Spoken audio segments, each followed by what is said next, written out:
4-5 pipe ബ്ലോക്കായി. അപ്പോൾ നമുക്കിത് പുതിയതായിട്ട് സെറ്റ് ചെയ്യണം.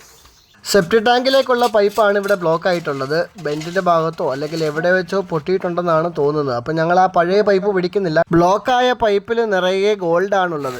വീട്ടുകാർ പറഞ്ഞു ആ ഗോൾഡ് നമുക്ക് വേണ്ട, ഒരു കാര്യം ചെയ്യും, പുതിയ പൈപ്പ് ഇട്ടാൽ മതിയെന്ന്. അങ്ങനെ ഞങ്ങൾ പുതിയ പൈപ്പ് ഇടാൻ വേണ്ടിയുള്ള പരിപാടി തുടങ്ങി. ടാങ്ക് നിറഞ്ഞോ എന്ന സംശയം ആദ്യം തന്നെ തീർത്തു. അത് ആദ്യം തന്നെ തീർക്കണമല്ലോ, ഇല്ലെങ്കിൽ അവസാനം പവനായി ശവമായി എന്ന് പറയുന്ന പോലെ ആയി പോകും അല്ലേ. നമ്മൾ പണി എടുത്തുകൊണ്ടിരിക്കുമ്പോഴേ എവിടെയെങ്കിലും ഒന്ന് മുറിഞ്ഞിട്ടുണ്ടെങ്കിൽ ആ മുറിവിലേക്ക് ഒരല്പം പശ വീണതാണ്. എന്തായിരിക്കും അവസ്ഥ? കട്ടുറുമ്പ് കടിച്ചതിനെക്കാട്ടിലും വേദനയാണ്. നല്ല പൊളച്ചിലുണ്ടാവും. എന്താ രസമെന്നറിയാമോ? കൂട്ടുകാർക്ക് ഇത്തരം അനുഭവങ്ങൾ ഉണ്ടായിട്ടുണ്ടെങ്കിൽ ഒന്ന് പറഞ്ഞേക്കണേ. നമ്മുടെ വർക്കിൻ്റെ ബാക്കി കാര്യം പറയാം. പുരോഗതി എന്ന് പറഞ്ഞു കഴിഞ്ഞാൽ സെപ്റ്റിക് ടാങ്കിൻ്റെ ഭാഗത്തേക്ക് എത്തി. ആ ഭാഗത്ത് ഹോളുണ്ടാക്കി പൈപ്പ് കയറ്റുന്ന ഭാഗം ഒരല്പം ബുദ്ധിമുട്ടാണ്. കാരണം എന്താണെന്നല്ലേ, ആ മതിലിൻ്റെയും സെപ്റ്റിക് ടാങ്കിൻ്റെയും ഇടയ്ക്ക് കഷ്ടിച്ചൊരാൾക്ക് നിൽക്കാം. അതിനിടയ്ക്കാണ് നമുക്ക് മെഷീൻ വെച്ചിട്ട് ഇടിക്കേണ്ടത്. നമ്മൾ ആശാനം ഒന്ന് എനിക്കൊന്ന് ചുറ്റേക്ക് വെച്ച് കിട്ടി.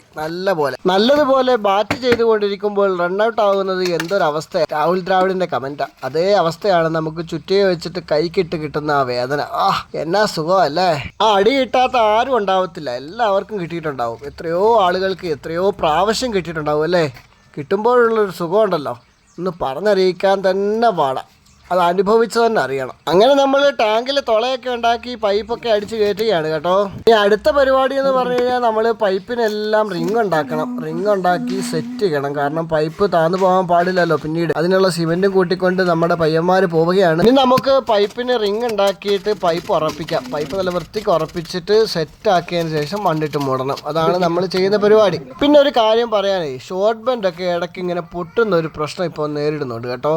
അതുകൊണ്ട് ഞാനിവിടെ ലോങ് ബെൻഡ് ആണ് ഉപയോഗിച്ചിട്ടുള്ളത്. ആർക്കെങ്കിലും അങ്ങനെ അനുഭവം ഉണ്ടെങ്കിൽ ഒന്ന് കമൻറ്റ് ചെയ്യണേ. അങ്ങനെ നമ്മൾ പൈപ്പിൽ ഒരു 90 സെൻറ്റിമീറ്റർ വിട്ട് എല്ലായിടത്തും റിങ്ങൊക്കെ വെച്ച് എന്നിട്ട് മണ്ണൊക്കെ ഇട്ട് സെറ്റാക്കി ലെവലാക്കി എടുത്തു. കണ്ട കൂട്ടുകാരെ, അങ്ങനെ ഞങ്ങൾ വർക്കൊക്കെ തീർത്തിട്ട് എല്ലാം ഫിനിഷിങ് ലെവലിൽ ചെക്ക് ചെയ്തുകൊണ്ടിരിക്കുകയാണ്. വെള്ളമൊക്കെ ഒഴിച്ച് നോക്ക്. എല്ലാം അടിപൊളിയായിട്ട് സെറ്റായി. മാൻഹോളും കോൺക്രീറ്റൊക്കെ ഇട്ട് ഉറപ്പിച്ച് അടിയിലൊക്കെ ഉറപ്പിച്ച് സ്മൂത്താക്കി. അതേ കൂട്ടുകാരെ, നമ്മുടെ വീഡിയോയെക്കുറിച്ചുള്ള നിങ്ങളുടെ വിലയേറിയ അഭിപ്രായങ്ങൾ കമൻ്റായിട്ട് രേഖപ്പെടുത്തണമെന്ന് അറിയിക്കുന്നു. ഇഷ്ടപ്പെട്ടാൽ ലൈക്ക് ചെയ്യണേ. ബെല്ലടിച്ച് അകത്തോട്ട് വരാനും നോക്കണേ.